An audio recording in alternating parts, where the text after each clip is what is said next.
On today's Strictly Vikings, Darren Doogie Wolfson joins the show to give us some insight on this now very exciting Minnesota Vikings team. Of course, we're going to talk about the 49ers game. We're going to take a side-eye look around the league. We're going to do our Facebook scroll of the week. Some great content coming up in that one. We're going to look ahead to some former Vikings returning to US Bank Stadium, Stefon Diggs, Daniil Hunter. And of course, we'll finish it up with our Chat GPT Vikings Player of the Day. Let's get into it.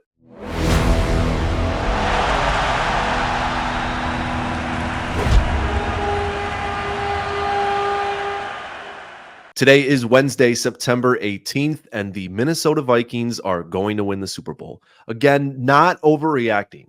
We would never do that on this show. We don't overreact to preseason games. We don't overreact to week 1 wins against the Giants. And of course, we're not going to overreact to a week 2 win against the 49ers, a dominating win by our Minnesota Vikings in all aspects of the game, a 23-17 game that probably should have been a 27-10, 27-7 game if it wasn't for a couple crazy plays by Fred Warner. The 49ers haven't won in Minneapolis in over 30 years. This is insane.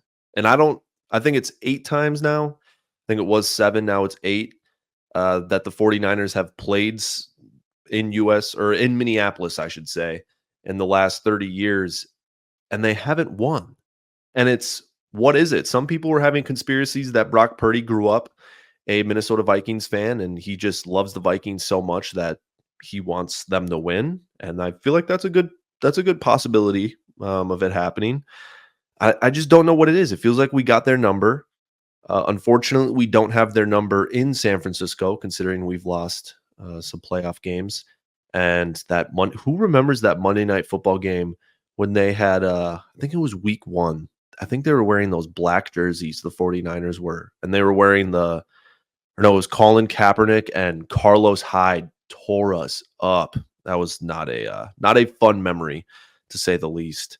Another fun stat, Brock Purdy has lost to 2 NFC opponents in the regular season, and they are both to the Minnesota Vikings.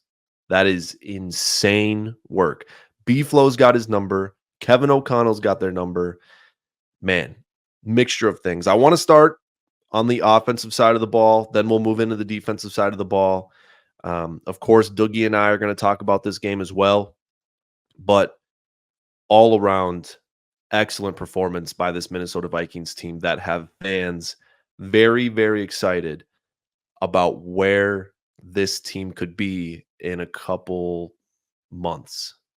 I mean, we'll see. Again, we're not overreacting to a week 2 win, but very, very, very exciting stuff. Starting with the offense, KOC's trust in Sam Darnold is unbelievable.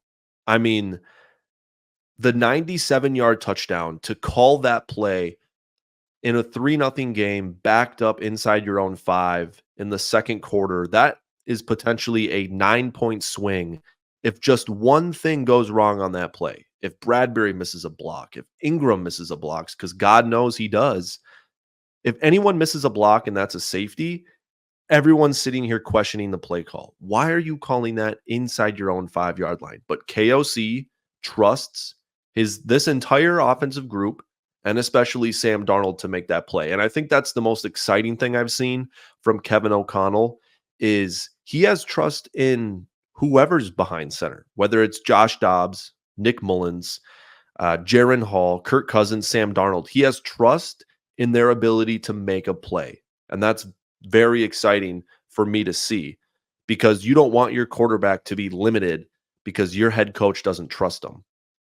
And of course, there are those cases to where it's valid not to trust someone, but it feels like KOC trusts anyone who's behind center, and he trusts his own play calling into making something positive happen. I love having a great coach, and I love thinking about it and talking about it. And I think that's the most important thing in the NFL is if you have a really good coach that can win you tight games and can scheme it up. And I think Dan Orlovsky said the Vikings are one of the well-coached, best most well-coached teams on both sides of the ball. And I think they are easily. With B-Flow and Kevin O'Connell, it's very exciting. And that's what this Vikings team needs. They need some of these mid-tier guys, not superstars, but mid-tier guys to make some plays. And these coaches are getting the absolute most out of them. Very exciting to see. I've said very exciting to see a lot because it is very exciting to see this Vikings team win some games in dominant fashion. And not once on Sunday was I worried about the 49ers winning. There was a couple instances to where I felt like the 49ers, there was a way they could definitely win this game. But man, every time the Vikings needed an answer, they got it, whether it was the offense or the defense. Justin Jefferson is a generational talent. And there's no wonder why this Minnesota Vikings offense is humming like it is. When you have a guy that nobody in the NFL can cover, it makes everything so much easier for this team, especially when you can get the run game going. And my God, was that run game handicapped by Alexander Madison last year? He scored a touchdown for the Raiders yesterday. He had 1 yard, and it was the touchdown. That's all he had for the Raiders. And bringing in Aaron Jones and then elevating Ty Chandler. I guess you didn't elevate Ty Chandler to running back too, but getting Ty Chandler in the mix a lot more has helped this offense substantially. So having a run game that is very solid and a wide receiver that can't be covered by anybody in the NFL, now that's a recipe for success. And I'm not even, if Justin Jefferson keeps this up, he keeps these big games up, he keeps these stats up, he's going to go down as the greatest wide receiver in Vikings history. And I'm not even over exaggerating. He will literally go down as the greatest wide receiver in Minnesota Vikings history. And I know this guy right behind me, if you're watching on the YouTube, you can see Randy Moss behind me. Of course, he's number one. I think he's probably the best wide receiver in NFL history. Justin Jefferson could most definitely get there in his time in purple. He could not only be the best in Vikings history, but he could be the best in NFL history. And I have full hope and full confidence that as long as he stays healthy, he will be able to do that. Man, and going back to Justin Jefferson too, I want to thank him for signing that contract. Jamar Chase says he has no plans on signing a long-term deal with the Bengals after this season. And whether that stays true or not, we could be in the middle of this right now with Justin Jefferson and trying to get him to sign a contract and stay in Minnesota and be committed to this team. But we don't have to worry about any of that. He's here to stay. He's here to ball out. And as long as Kevin O'Connell is the coach of this team, he's going to find a way to get Justin Jefferson the ball, no matter who's behind center. Whether it's Sam Darnold or prime Patrick Mahomes, Justin Jefferson is going to get the ball. And to be honest with you, maybe I want Sam Darnold other than Patrick Mahomes. No. Okay, let's not get too ridiculous. Let's not get too ridiculous now. Patrick Mahomes, if you want to come to the Vikings, you can come. That's fine. We'll get rid of Sam Darnold. It's a tough decision, but Patrick, if you're sick of the Swifties, if you're sick of Taylor Swift taking up your box, just come to Minneapolis. People are great. It gets a little colder than Kansas City, but if you want to come to Minneapolis, there's a spot for you. Just letting you know. All right, let's bounce over to the defense. I first want to say I loved Danielle Hunter when he was a Minnesota Viking. He was great in the run. He was obviously great in the pass, great pass rusher, one of the best in the entire NFL at what he does. But having Andrew Van Ginkel, John Grenard, and Dallas Turner on this team is so freaking exciting. I mean, these plays that Andrew Van Ginkel are making on these screen passes, Danielle Hunter never would have done that. Danielle Hunter is way too stiff. He don't have he's got hands. He's got feet as hands is what he's got. He's not catching those balls. He's not batting them down. He might get a couple more sacks, yes, but we got Dallas Turner and John Grenard for that. But he's not making these plays Andrew Van Ginkel is. And I mean, man, it is fun to have a guy with long blonde hair just like come off the edge. It's flowing in the wind, and he's batting balls down, pick sixes. I mean, he almost had another one against the Niners. It's it's very fun to see the depth of this Vikings defense being shown in the early weeks. And although we got rid of Daniil Hunter, one of the best at his position in the league, we got three guys to take over that spot. And I feel like we got 40% out of those three guys. We got Turner, Grenard, Van Ginkel. 40%. That's equals 120%. And I feel like with Daniil Hunter, we had 100. So I feel like we've elevated that defense with just how much we've invested into those three guys. And it's amazing. Another part we invested in, this secondary. Every single time I see Stefon Gilmore wearing a Vikings jersey, I still can't believe he's on the team. I honestly forget sometimes that Stefon Gilmore is on the Vikings. A prominent defensive player of the year, one of the best defenders in the league, probably a top 5 player in his prime in the NFL, is on the Minnesota Vikings. And of course, he's not at that level he once was, but he's literally on the Vikings. And it doesn't make any sense to me. But having him, Shaq Griffin, and then being able to bump Byron Murphy inside is huge for this team. That's where Byron Murphy wants to play. Gilmore and Griffin want to play on the outside, and that's exactly what this defense needed. Depth at the cornerback position, because we struggled remarkably. I couldn't even tell you how many years since 2017, since Xavier Rhodes, we've been struggling to find that guy. And honestly, we still don't have him, but we have a very solid piece. And not crapping on a Caleb Evans, but as long as a Caleb Evans doesn't have to be a starting cornerback for your team, you might have a chance. I had hope in a Caleb Evans. Now I don't. So I'm glad we have these guys. Continue talking about the secondary. Metellus playing that rover position is just dangerous. I mean, we've all seen the meme of him playing 8, 9 different positions on defense, lining up all over the field. And B-Flow just being able to have that chess piece on defense to be able to do whatever he wants with Josh Metellus is such a big advantage for this Vikings defense. And I absolutely love the way he plays.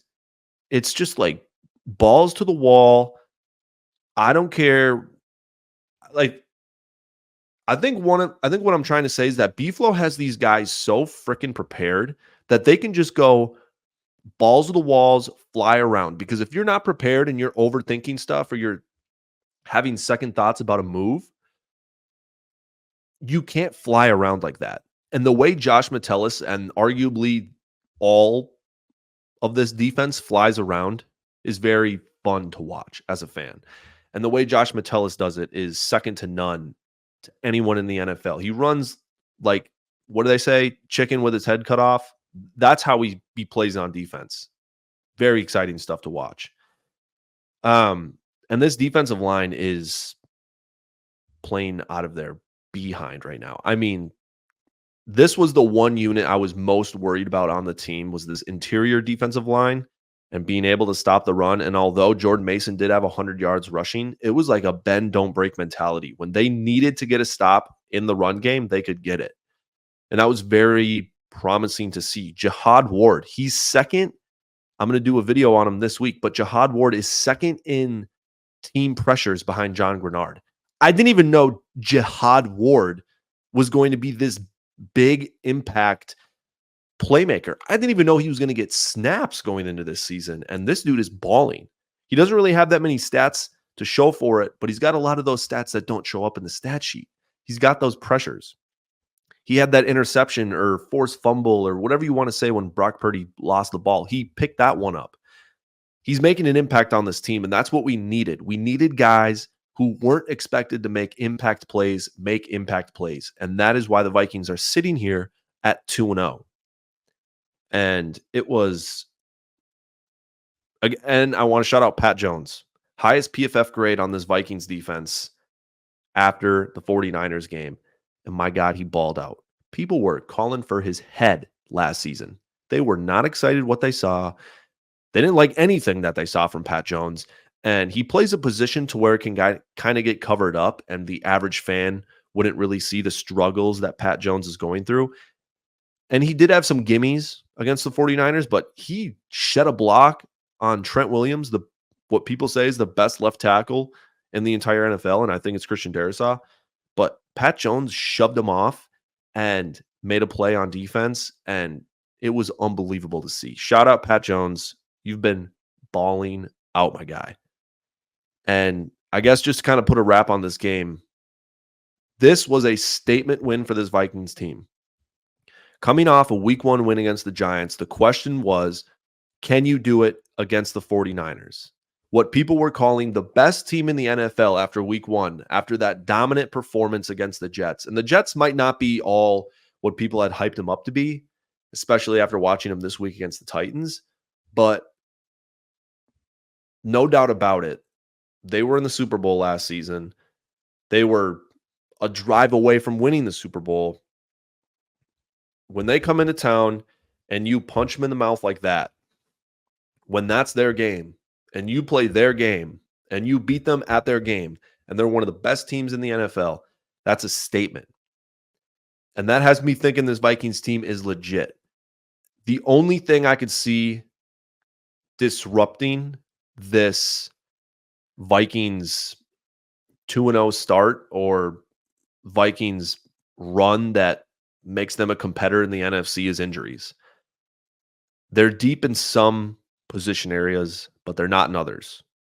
If a linebacker goes down, Pace, Cashman, we're going to be experimenting with some guys that we might not want to be experimenting with. So we'll see how it plays out. Dominant win by the Vikes. Absolutely loved what I saw. Couldn't ask for much more.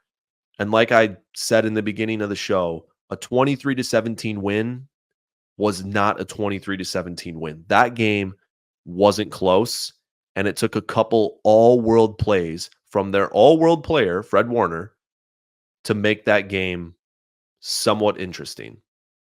So shout out to Vikings. We're undefeated. Love the way this team is looking.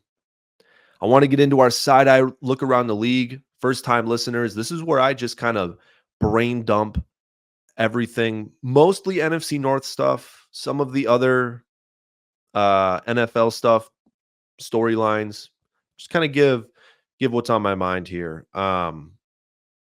First off, the Green Bay Packers did not win that football game. The Indianapolis Colts lost that game.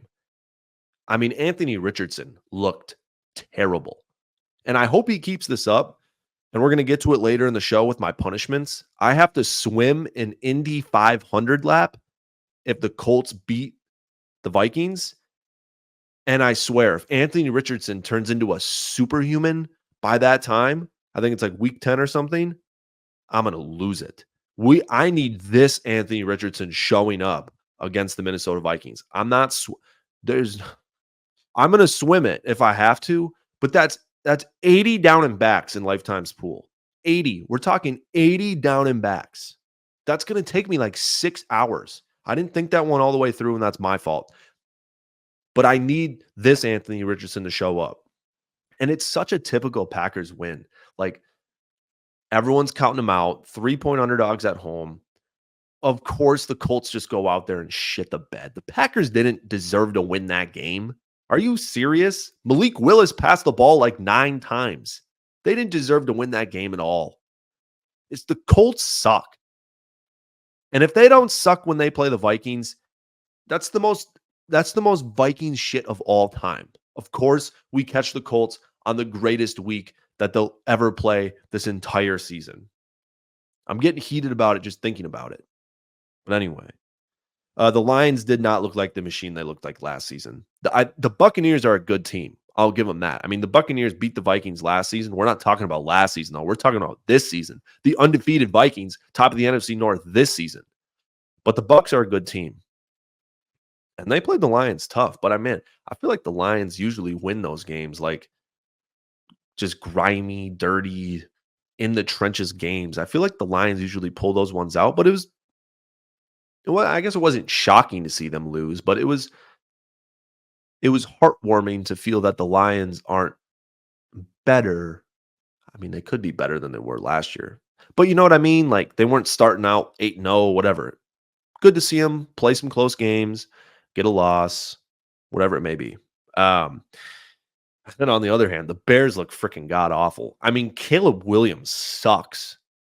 They spent all that money on those wide receivers, and they're just like, oh, yeah, the offensive line will be whatever. USC had a terrible offensive line. Caleb Williams was fine. So we'll just have a terrible offensive line and see what Caleb Williams can do. I mean, there's no better way to ruin a rookie quarterback than having a shit offensive line like that. They're terrible. And the Vikings have to play that Texans team next week. And there is no way the Vikings are going to look that bad on offense. Caleb Williams, 2 interceptions. He finally threw for 100 yards. Congrats to the kid. First 100-yard game in his NFL career. Still hasn't thrown a touchdown. And he looks terrible. And I'm not saying he's going to be terrible. I think he'll have a fine career. But man, not the look Bears fans wanted to see. The look I wanted to see, and the look that hopefully these listeners wanted to see. But man, Caleb Williams looks freaking god awful. Kirk Cousins, man. I tweeted out before that drive. I said, if Kirk Cousins goes down and wins this game for the Falcons, I'll Venmo someone $50. I did. I Venmoed it to the person with the most obscure Vikings jersey, and someone had a Lewis Cine jersey, and I felt bad. I'm like, no way you paid money for that. So I gave it to him. But anyway, Kirk Cousins, one, always gets stuck with playing in Philadelphia early in the season. The last 2 seasons, he's done it for the Vikings, and now, of course, he does it with the Falcons. But, of course, he pulls out the win for the Falcons and not the Vikings. But I was like, there is no way he's going to go do this. And, of course, he did it. Kirk Cousins, he looked better than he did week 1. He still doesn't look like the old Kirk Cousins. I don't know. Something about the red and the black helmet. He just don't look right. He looked right in the Vikings uniform, and he looked somewhat right in a Redskins uniform. Sorry, I shouldn't say Redskins, in an R-word uniform. But something about that purple just fit with him, I think. Something about that helmet, too. He just don't look right in a Falcons helmet. And I know that might be a reach, but he just doesn't. I don't know. Not everything is lining up there in Atlanta.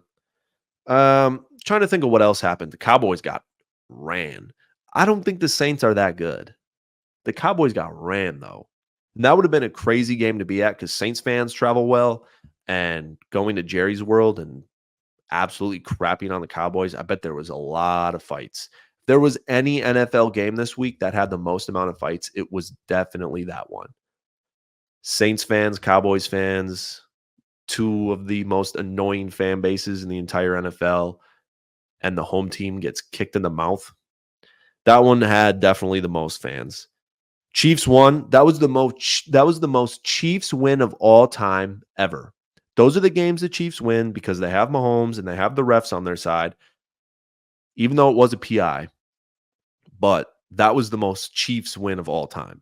They're undefeated, just like our 2024 Minnesota Vikings, 2-0, baby. Trying to think. Cardinals look all right. I mean, they beat that Rams team, but that Rams team is terrible. Their offensive line is beat. They have no wide receivers. Rams are looking like they could be packing it in pretty quick here. Giants-Commanders game was terrible. Yeah, that was about it. But that was our side eye look around the league. The Vikings are undefeated, man. The Vikings are 2-0. They're undefeated. Undefeated. All right, let's get into our Facebook scroll of the week. For all you for all you new listeners, this is where I just take my weekly scroll on Vikings Facebook, seeing what the fans of my favorite team are saying. Sometimes it's some good takes. Most of the time, it's bad takes, outlandish takes, homer takes. And it provides for some very funny, interesting insights from the best fans in the league. Let's get started. Again, I don't say names because I don't want to be mean, but you can go on Facebook to see who posted it and all that stuff. And everyone here wanted Caleb Williams, LOL. I mean, come on now. Going into the draft, we all wanted Caleb Williams. The entire NFL, besides like 5 teams, wanted Caleb Williams. And that's not going to change. Like I said, he could still have a fine career. But once again, it proves situation matters the most for a rookie quarterback. Bryce Young, benched. Crazy. Number 1 pick. You're telling me if Bryce Young goes to San Francisco, he's benched by week 2 of his second season? Not a shot. It's the Panthers suck. So do the Bears. And people were saying it's the best situation ever for a rookie quarterback. I just didn't think that was true. Their offensive line is terrible. And I was bashing them for their wide receivers. Everyone was saying they had the best wide receivers in the freaking league. They have Keenan Allen, a guy who's already hurt, who always gets hurt. He's already hurt week 2. Roma Dunze, who's not 100%, and a rookie. DJ Moore is good. I'll give him that. DJ Moore is good. But still, people were just amping the Bears up so much. And the Vikings are undefeated. The Vikings are better than them. Right now, I can say confidently the Minnesota Vikings are better than Chicago Bears. Not record-wise, even though they are record-wise, but just as a team. Vikings are 2-0. I found this one funny. Regardless what I may say here, I refuse to die until the Vikings win a Super Bowl. Judging by this guy's profile picture, he's probably 50, 60, late 50s, early 60s. Hate to break it to you, buddy. I don't know if that's going to happen. One, on a good day, let's say you live to 100. That gives the Vikings 40 years. And you might be out there thinking 40 years for the Vikings to win the Super Bowl? Come on now, they can do that.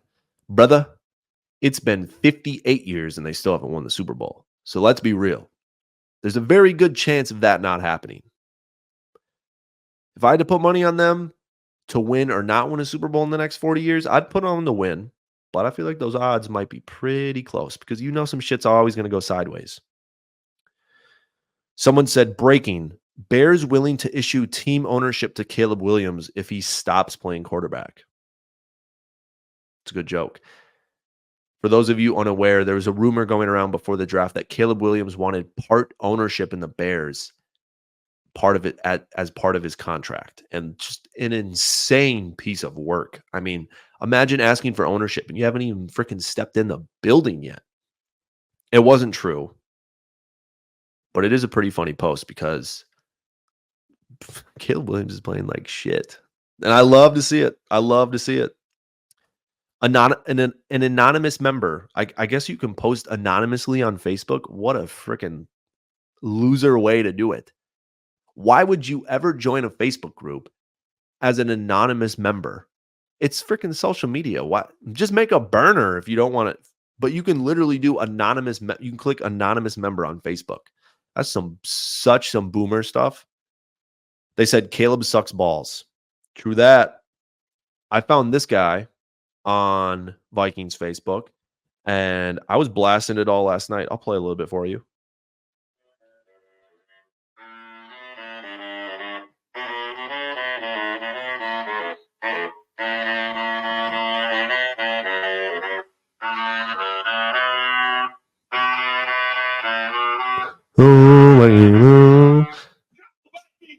Let's go Vikings, baby.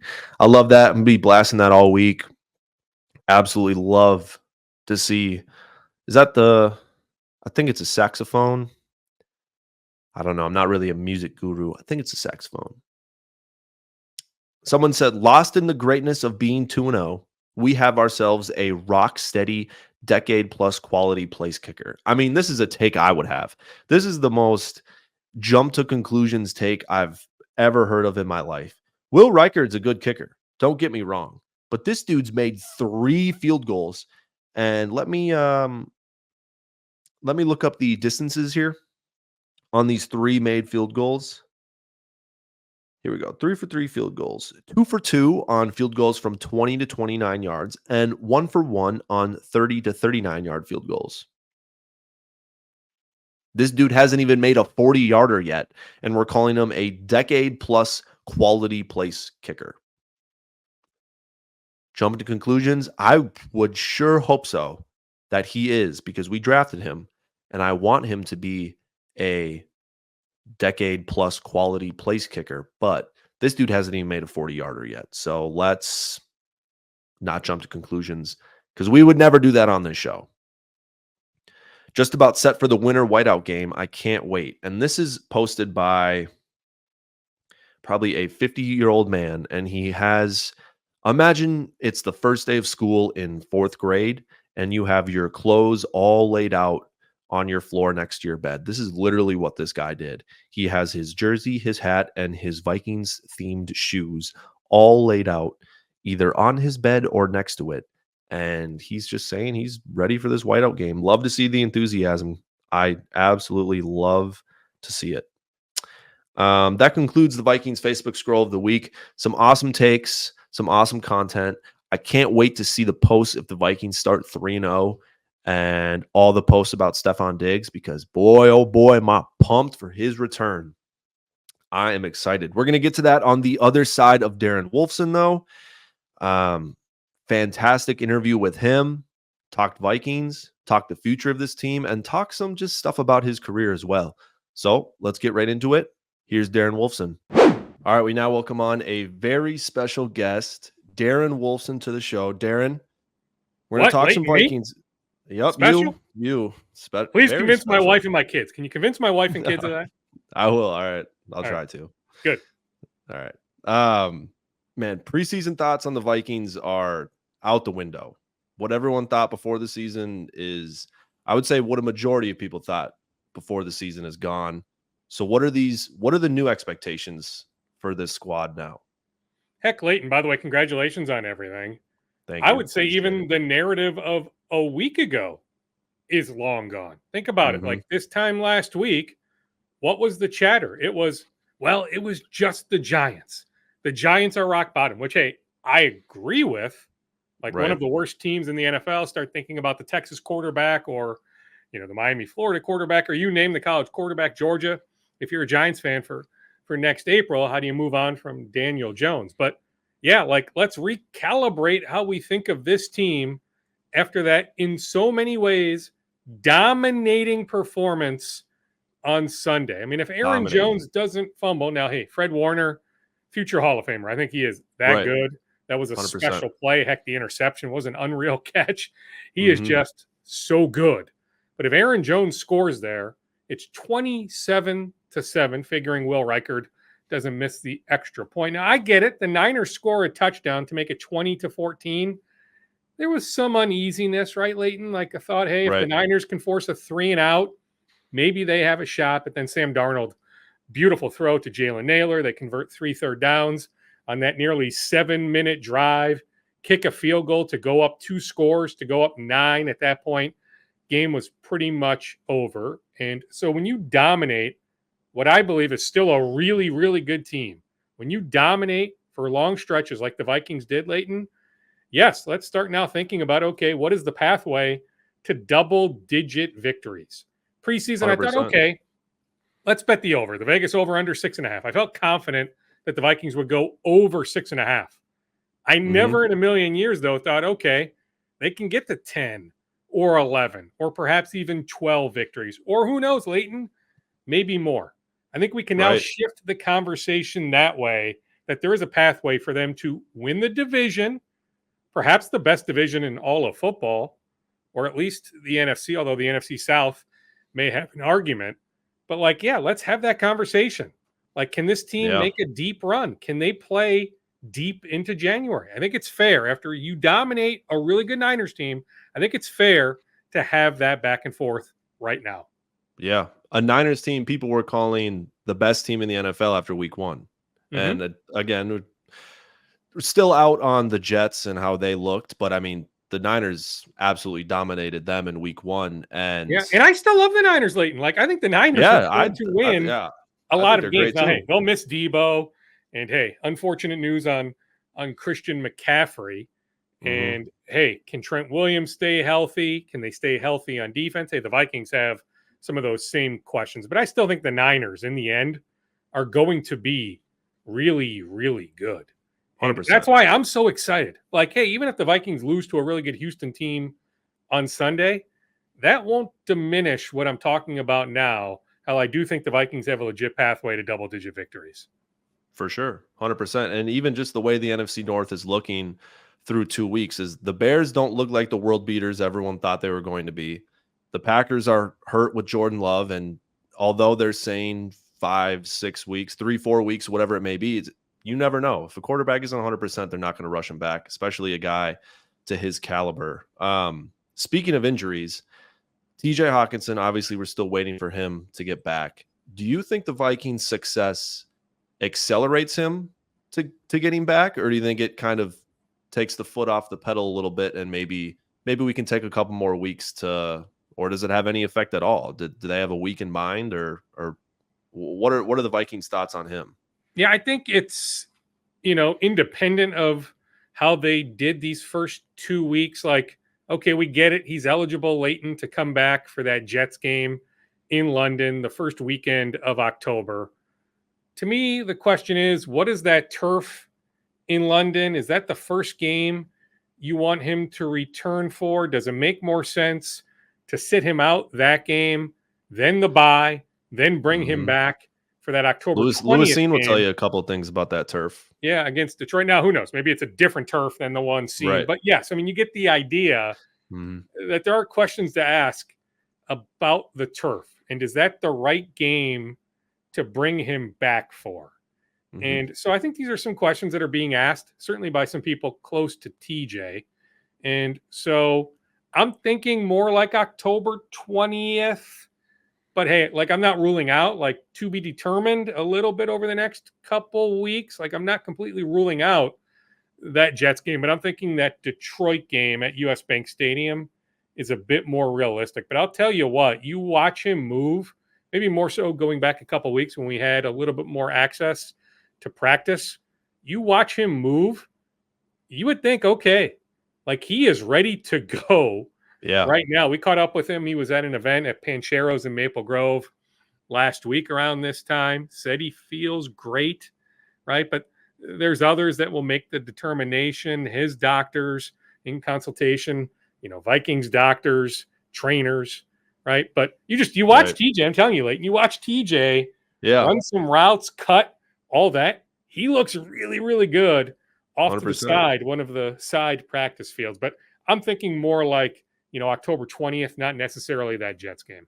Yeah, 100%. And I especially think with the way this team is playing without him, I don't think it makes them too eager to get back. And I always thought if a guy's coming off an injury and the bye week is the next week, why don't you just wait? Literally give him 2 more weeks, have him miss 1 more game, and it'll all be worth it in the end. If this Vikings trend continues and say that, they're well in the playoff mix, come November, December, and or around the trade deadline, I guess is what I should say. And although the Vikings are kind of handicapped in next year's draft with how much they have, I mean, could they be buyers at the deadline to fill maybe a couple spots they need to fill, or if some injuries pop up, they're trying to replace some guys? I mean, could they legitimately be buying at the trade deadline? So the trade deadline is now. Do you have it in front of you, Leighton? It's been. I don't. I could look it up though. Quick. Back. It used to be in October. I feel like now it's like right around the election. Heck, is it the election day?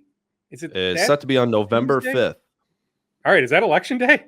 It sure is. Tuesday, November 5th. So election day is also trade deadline day, right? In our world, maybe more fixation on, what trades do or don't take place versus the election. We can worry about that maybe after. That's going to be a big day. Yeah, that will be. That will be a big day. Hey, I get it. Nationwide, the NFL trade deadline will fly under the radar. I guess let's see. Like, I like how the schedule sets up. All right, I get it. Like, Houston may be the best team in the AFC, but you mentioned it. Okay, Green Bay, is Jordan Love back on September 29th? Are they more targeting week 5, not week 4? Okay, the Jets. Like, I thought 3-4 weeks ago, the Jets were really, really good.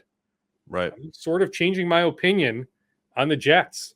So maybe that game's a little bit easier. I'm not suggesting like, okay, locking in the Vikings are beating the Jets, but I feel a little bit better about that game today than I did, say, 3 weeks ago. Jermaine Johnson, by the way, maybe my local bias, but Eden Prairie High School's own. They are going to miss him in the drama with Hassan Reddick.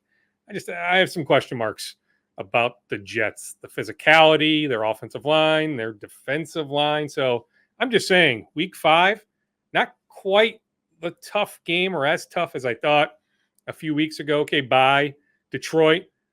Then the Rams, okay. Like we see it late in year in and year out. There's like 1 to 2 to 3 teams that are just decimated by injuries. How about the Rams? It doesn't look like by October 24th that Cooper Kupp will be back, that Puka Nacua will be back. They're down 3 offensive linemen plus a good safety. They have been destroyed by injuries. Now, I get it. Short week. And, hey, you're at a disadvantage when you are the team traveling on the short week. But all of a sudden, October 24th doesn't seem like as tough a game as maybe it did 3-4 weeks ago. So then, you start thinking about as we get closer to November 5th, okay, if the Vikings are in the mix, no reason why they wouldn't be. Sure. Do you look to add some beef, interior of the defensive line, just some depth? Heck, could you use a backup linebacker? Like Blake Cashman, another one of my guys, right? I mean, I've known Blake since he was at Eden Prairie High School. Love Blake. There are legit questions. We know how good he is when he's on the field. But if you look at his Jets run, his Texans run, he's dealt with injuries. So, do you trust your depth at linebacker? Heck, they brought in Quan Alexander for a workout today, one of Drew Rosenhaus's guys. So that's more just to get a book on guys. Right. But, hey, how do you feel about the depth at linebacker if Pace or Cashman goes down? Then in the 100%. Secondary, could you use maybe another corner for depth? I mean, I guess it comes down to price. But, I wouldn't necessarily rule out. I mean, I think the NFC looks really wide open. And I still think it's the weaker of the 2 conferences. Yep. So if you feel like there's an opportunity to make a deep run this year, why wouldn't you at least explore some opportunities come November 5th? I think they at least minimum would do that. 100%. Yeah, I recorded the earlier part of the show earlier today, and I mentioned that the one thing that scares me and that could turn this Vikings season sideways to where it's at right now is injuries, especially at that linebacker position. Because it's like Ivan Pace and Blake Cashman are ballers, and I love them, and they're great. But Blake Cashman has had his injury history, and Ivan Pace is small. I mean, it's like he's a beast, but he is a smaller guy. So it's like if Blake Cashman goes down and Ivan Pace is the man in the middle there, it's like some teams could maybe take advantage of that. So I mean, and hey, I like Brian Asamoah. Grugier Hill has been around, but I'm just saying one of those guys goes down for any sort of extended period or even a limited period, you may want to explore outside opportunities. So I wouldn't 100%. Rule out. Plus, I still always wonder about the interior of the offensive line. Now, I thought Ed Ingram week 1, as the game went on, got better. And hey, Dexter Lawrence creates headaches for a lot of people. And hey, he had some moments against the Niners. Like there's a clip that's gone viral of Leonard Floyd just being pancaked, pushed back by Ed Ingram. So Ed Ingram had some good moments against the Niners as well. And then, hey, you wonder about Garrett Bradbury. Now, hey, his PFF grade from Sunday was really, really good. But we also remember the play where he was pushed back, where Darnold went down. And so you wonder a little bit about the interior of the offensive line. But that's a tricky spot if you're bringing somebody in middle of the season. But I wonder, maybe it's more so March, after the season. But you wonder about right guard and you wonder about center as well. Especially with the chemistry.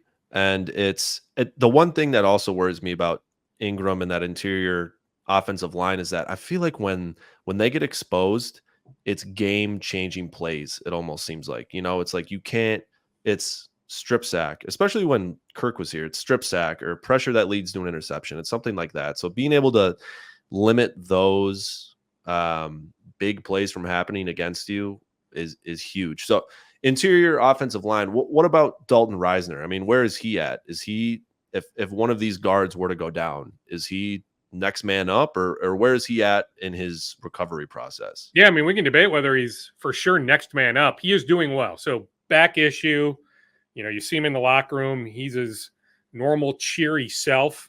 I don't even know if he was like completely down at any point, but big smile on his face. He is doing well, eligible to come off short-term IR for that Jets game week 5. So yeah, bottom line, Dalton Risner doing well. Okay, sweet. Good to hear. Going back to training camp a little bit, when JJ McCarthy came in for right away, rookies were at TCO. The reports came out and said he's miles away from starting. And I think towards the end of training camp, it was like Sam Darnold and JJ McCarthy are legitimately close. And I don't think Sam Darnold ever would have lost the starting job before. I don't either, Leighton. Yeah. And hey, there are, colleagues of mine, not necessarily those that work here at Hubbard Broadcasting, but I'm talking media colleagues, those who cover the Vikings on a daily basis, like Mark Craig, the Star Tribune, who, heck, he forgets more about the Vikings in 5 seconds oftentimes than I'll ever know, right? Mark was convinced that JJ was going to start week 1 against the Giants. I'm just telling you, Leighton, I was never quite to that point. I thought we would see him at some point this year, and I acknowledged he got better as August went on. And you think about, late July, August, from what we saw back in rookie minicamp in May, OTAs, the mandatory minicamp in June, the progress he made, it was legit. And you talk to Vikings people, whether on the record or on background, gushing about how much they love JJ McCarthy. There's a reason why Kevin O'Connell said, hey, after the injury and after we knew that JJ was lost for the year, that, hey, we feel like we have our franchise quarterback. Those words were selected very, very carefully. That was thought out. That was purposeful. That was calculated. KOC saying those exact words, using that verbiage. We have our franchise quarterback. So, yes, everything was glowing, but I'm just telling you, I was never to the point of JJ starting week 1. But, hey, it was a legit battle. There were ups and downs. Heck, I think about that first day in Berea, Ohio, that joint practice, those 2 days against the Browns.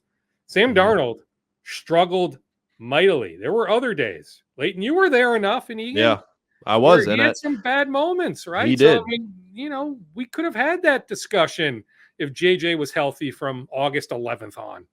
1,000%. And I always said that I never thought McCarthy was going to start solely on the fact that if you start JJ McCarthy, and in hindsight, this doesn't look as crazy as it did in the offseason, but if you start JJ McCarthy and say he's not ready for it and he struggles, and then you put in Sam Darnold, that's a certain kind of look that can affect a franchise, affect a rookie quarterback, that you're going from your supposed to be your franchise quarterback to a veteran journeyman NFL quarterback that you shouldn't be going to. But obviously now it's not crazy to say because Sam Darnold's been absolutely balling out. I mean, did you expect this start from Sam Darnold? I think everyone thought he was going to get a little 7th-year bump, people are calling it, from Kevin O'Connell and being in this offense. But were you expecting this hot of a start? No, I mean, I'd be lying, Leighton, right? If I told you that I expected this hot a start. That,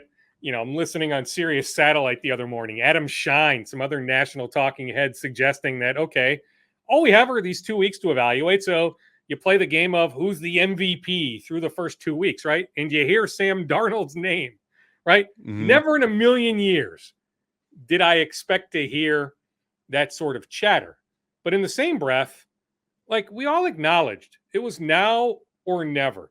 That Sam has never had an infrastructure like this, starting with an elite play caller. How about his relationship with his new quarterbacks coach, Josh McCown? Don't underestimate Josh's impact on Sam's success. Hey, if you want to give some credit to Wes Phillips as well, fine. But I'm just telling you, Josh McCown deserves a ton of credit. Having the left tackle he does, having the right tackle he does, having perhaps the best receiver in the game. We can have that debate. If you think it's Tyreek Hill or someone else, fine. But you can make a very, very, very, very, very, very, very compelling case, Leighton, that Justin Jefferson is the best receiver in football. At the time, 1,000%. you felt like Jordan Addison, really, really good number 2 receiver. That you knew TJ Hawkinson would be back at some point in October. That having that sort of infrastructure in place, it was going to be hard for him to completely fail. And if he did, Uncle Mercy, right at that point, you're talking about Sam Darnold being a career backup. If it wasn't going to work here with all of this in place, it probably wasn't going to work for him at all. I don't say for sure, but at this point in his career, I just don't know if he would have started for a 5th franchise. But at this point, and hey, he'll have his bad moments, right? We can still question some of the decision making, maybe some of the intermediate throws, right? There's still some warts there. But at this point, we've seen enough through 2 weeks that you feel really good about Sam Darnold. And I'm telling you, Leighton, that combination of KOC with Josh McCown, that's about as good as it gets. Man, it's exciting. And I think that's what's been the most exciting part for me and this fan base is no matter how this season finishes out, it feels like it's going to be more of a success than what we originally planned. But it just really confirms the fact that the Vikings hit a home run at head coach. And it feels like he's going to be here for a very, very long time. Yes. Which is very exciting. I mean, I think about January of 2022. Remember how much they liked Nathaniel Hackett? Well, you can thank the Denver Broncos for being uber aggressive. And hey, credit to the Vikings for not overreacting. Yes, they liked Hackett, but they did have a plan in place to interview multiple candidates. They weren't going to just jump on the first guy they really, really liked. Okay, Hackett off to Denver. Then the combination of Andrew Miller, Kwesi Adolfo-Mensah, Rob Brzezinski, certainly the Wolves, zeroed in on Kevin O'Connell. And I'm telling you, he is the real deal. Best of luck finding any player, even former players, guys that are no longer in the locker room. Best of luck finding anyone, Leighton, to say a bad word about that man. In fact, I was sent a video today. It was from a few weeks ago. So Kevin's son plays Edina baseball. Okay. And the team that Kevin's son was on this summer performed very, very well. But they suffered a horrible loss for them late in the season. I was sent a video of Kevin speaking to the team. Maybe one of the coaches asked Kevin, hey, can you address the kids? And just the way that even talking to those 9-year-olds, how fixated those 9-year-olds were on Kevin and the message he delivered, I'm like, I get it. Like, I get how guys want to run through a wall, right? Like, he is absolutely the real deal. We can nitpick maybe some of the red zone play calling, that. But overall, to me, elite play caller, elite leader, and yes, I think he is going to be here for a long time. The only thing that baffles me, Leighton, is after we saw Mike McDaniel get that contract extension in Miami, why haven't the Vikings extended KOC? That is something that should get done now. No reason to wait. I do think it'll eventually happen. Like, I see it happening. I don't see him entering next year as a lame duck coach, entering the final year of his contract. Like, I absolutely foresee the contract extension coming. I think it should happen now, though. 100%. Yeah, I hope it happens soon. I mean, I want to see him in Minnesota for a very, very long time. I mean, maybe Kevin O'Connell will just retire and go around to businesses and be just be a motivational speaker to whoever. I mean, it seems like he could have a pretty good career in that. I want him on TV. Whenever he's done coaching, go the Bill Belichick route. Like, I'm just telling you, he is really, really good. Now, he spent like a year, was it the San Diego State radio team? He's done some media in the past. But you hear him, you watch him break down film, you want him on whatever the show is. Whatever, the show is at that point, whatever the breakdown show is, breaking down film and all that. That is what I want Kevin O'Connell doing. That's fine. He can do some of the leadership stuff, the speeches on the side. Great. I'm just telling you, Leighton, he needs to be a part of the media whenever his coaching days are done. I bet. I mean, he's got a future for sure. He's well-spoken, great guy. Everyone respects him. So it's awesome that he's a He's the Minnesota Vikings head coach. All right. Well, I appreciate you coming on. I got one final question for you. You know, Sam Darnold's been balling out, and this is again a hypothetical towards the end of the year. It's way too early to give a real answer to this question, but say he wins a playoff game. The Vikings are in a situation, and I obviously it is too early to tell because it a lot of it depends on how they're winning those games. You know, it's a tricky situation, but say he goes, wins a home playoff game, and you know, it maybe loses a tight one in the divisional or wins a divisional game. Like, what are the Vikings going to do? It's a great question, right? I mean, it's fun. It's great fodder. It is very fun. Right? Because I don't know if anybody wanted to have this conversation a month ago, but okay, let's have it. I firmly trust. Now, hey, journalism 101, why is this person lying to me? But I'm telling you, those KOC words about JJ were so calculated. And you talk to enough people. I think this is JJ McCarthy's team in 2025. So I think you shake Sam's hand, you thank him. Now, hey, if we're talking NFC Championship, or heck, dare we think, Leighton, Super Bowl? No. We can revisit this back and forth. We can. But I think right now in the moment, I do think this is JJ McCarthy's team in 2025. So you shake Sam's hand. You thank him. I think Sam should shake our hand too. That too. Thanks for the revive. Yeah. You go see him sign a multi-million-dollar contract in wherever, Las Vegas, somewhere else. That he moves on.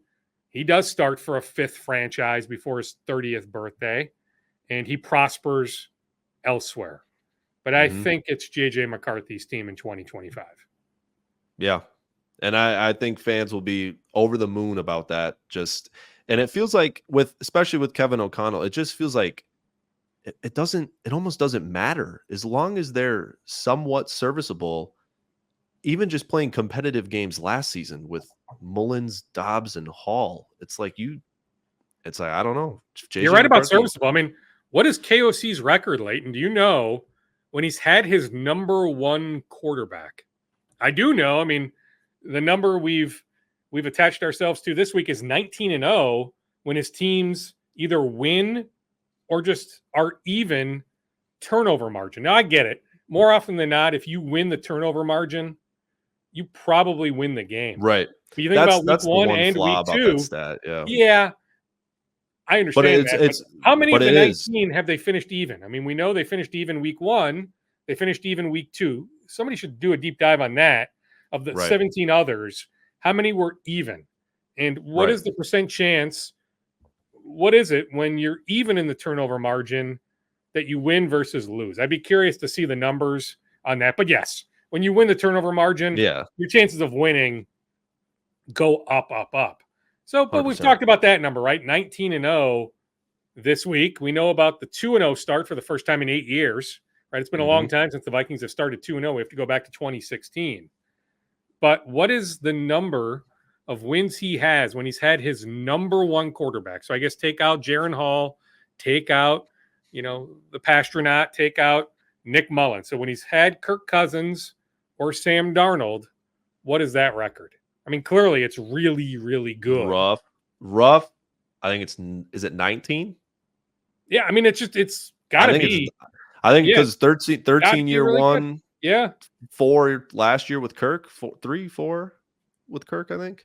Yeah. And then 2 this year. 19-4. Yeah. So the 4 losses being the 4 losses in 2022, excluding the playoff loss. So 4 losses in 2022. And I guess you have 3 last year. 1, 2, 3. Yeah, weeks 1, 2, and 3, right? Last year. They won week 4. Was that the game at Carolina? Is there another loss? But point is, his win percentage when having his number 1 quarterback is really, really good. And there is something to be said that Kevin O'Connell, you can't just take anybody, right? Let's not take away, the love that Sam Darnold deserves. But yes, you could, JJ, someone else, put in some other quarterbacks in this system with this infrastructure in place and feel pretty good. I guess that's the bottom line. 100%. Well, I'm looking forward to the rest of this season. I was just going into August, I was looking forward to JJ McCarthy playing, and now I have a lot different thoughts on my mind, as I'm sure a lot of other Vikings fans do. But I 100%. appreciate you Now, hey, joining. Sunday's going to be fun, right? I mean, Diggs' It's going to first be game back great. here, It's going to Danielle be great. Hunter. Heck, you think about Cam Akers, right? At one point Mhm. in early July, heck, it was on the ESPN NFL transactions page. Cam Akers re-signing with the Vikings. I texted somebody close to Cam. They're like, yeah, sounds like that's the case. The Vikings definitely wanted Cam back. So something changed there, right? We don't know if Joe Mixon plays on Sunday. So maybe it's the Cam Akers show on That'd be Sunday. The something. top 2 sack teams in the NFL. I mean, Sunday is going to be a ton of fun. It's It too is. bad they couldn't, flex that game. Heck, selfishly with both my boys in fall baseball, it's unfortunate. So I'll be watching on my phone from some baseball diamond. But yeah, it is going to be a blast on Sunday. It's going to be awesome. I have a feeling, I've been saying all week that Stefon Diggs is going to drop a very important pass in the fourth quarter, and that's going to be the decider. I just got a feeling about it. I got an odd feeling. That'd Oh, be an that would awesome way to be, finish it. yeah. I mean, as somebody who roots for storylines, Leighton, sign me up Yeah, for that one. exactly. That would Yeah. be fantastic.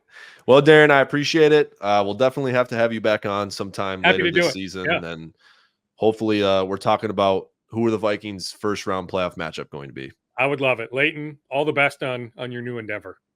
I appreciate it, Darren. You Have a got good it. one. You too. All right. Fantastic interview with Darren. Appreciate him coming on. We're going to have him on a lot more, hopefully, throughout this entirety of the show. Always great stuff. Always love to hear what he's thinking about this team. Great insight. We're going to get into my Minnesota Vikings punishment. So if you guys are unaware, I posted on Instagram at Strictly Leighton, post all Vikings content, bunch of stuff. That's where you guys can find me. Instagram, DM me. If you guys want to talk Vikings, DM me. I answer almost every single DM I get. If it's about the Vikings and it's about talking ball, I will always answer. So hit me up. Let's talk ball, whatever. Do it. Great content, whatever. So I posted thing at the beginning of the season, and it's a list of punishments for every game the Vikings might lose. If the Vikings lose to the Texans, or if the Vikings lost to the 49ers last week, I would have had to sprint the entire length of the Golden Gate Bridge, 1.7 miles. They didn't lose, so I don't have to do it. But if they did lose, I would have had to done it, and I would have freaking crushed it. I would have sprinted 1.7 miles, no hesitation, no breaks, no water, no stopping, no walking. I would have easily crushed that. I would have done a round around, I don't know, I'd run around the block or run up and down my street, whatever it may have been. I would have absolutely crushed it. I would have full sprinted the entire time, might have set a new world record, but I guess we'll never know because the Vikings are undefeated and they beat the 49ers. This week's punishment. We are playing for myself raw dogging Apollo 13. Now, raw dogging is not what you may think it sounds like. It is no drink, no food, no phone. 2 hours and 20 minutes of this entire movie. I can't drink anything, can't eat anything, can't go on my phone. I just have to sit there and soak in the movie. I will be giving a recap on my Instagram if I have to do this. I'm not going to because the Vikings are going to remain undefeated and beat the Texans. But we'll see. If they lose, if they happen to lose, I'm going to do it. You can find the rest of the punishments on my Instagram. It's the pinned post, a lot of comments, punishments on there for the entire season. So make sure to tune in. All right. Vikings got the Texans coming into town. I'm excited. Danielle Hunter return, Stefon Diggs return. It's going to be live. Two great teams, a very good Texans offense going up against a very good Vikings defense. I'm excited to see what B-Flow dials up. It's going to be an interesting game. The Vikings are 3-point underdogs right now, which I don't mind that line at all. I think that's a pretty accurate line. But I'm excited to see Stefon Diggs return. I believe this is his first time back in Minneapolis playing. I know the Vikings played in Buffalo while he was there, but they didn't play here while he was there. So I'm excited for him to return. Danielle Hunter, I don't really have like any ill will towards him as I do Stefon Diggs. I don't even have ill will towards Stefon Diggs. It was just the way things kind of panned out at the end of his Vikings tenure. So I'm getting my Vikings player pulled up on Chat GPT. Name the most random Vikings player you can think of. I appreciate you guys tuning in. This show comes out every Wednesday throughout the course of this season. I'm getting better every single episode. I appreciate you guys who all tuned in to previous episodes. This is the biggest episode we've ever done. And I'm so excited about this Minnesota Vikings team and where it can go. And they're blowing the expectations out of the water right now. And I absolutely love to see it. And it's a very exciting time to be a fan of this team. So I hope you guys continue to tune in. Again, message me on my Instagram. If you have questions, thoughts, comments, anything about the show, anything about the Vikings, I answer. And I want you guys to stay connected with me because I love building the community that I've already established, the small group of people that I've messaged on the daily, weekly, monthly, whatever it may be. I want you to be a part of that. And I want as many people to be a part of that as possible. So shoot me a message on Instagram, Strictly Leighton. I'll almost 100% guarantee answer if it's about ball. If it's not, then I probably won't. All right. This is how I end the show. I asked ChatGPT to name the most random Vikings player you can think of. I try and guess it. You try and guess it. We'll see if we're ever going to get it. I've never gotten it before. I'm probably never going to get it ever. I'm going to go with Chester Taylor, backup of Adrian Peterson back in the day. And they said Chris Walsh. I don't know. See, I can't tell if we've gotten these numbers or not, or these players or not. He was a wide receiver for the Minnesota Vikings in the 1980s and isn't exactly a household name, but he definitely has his moments on the field. All right, Chris Walsh. Anybody get it? I doubt it. I thank you guys for tuning in. Let's go Vikings. Let's beat the Texans. Stefon Diggs is going to drop the game-winning pass. That's my call. Appreciate you guys.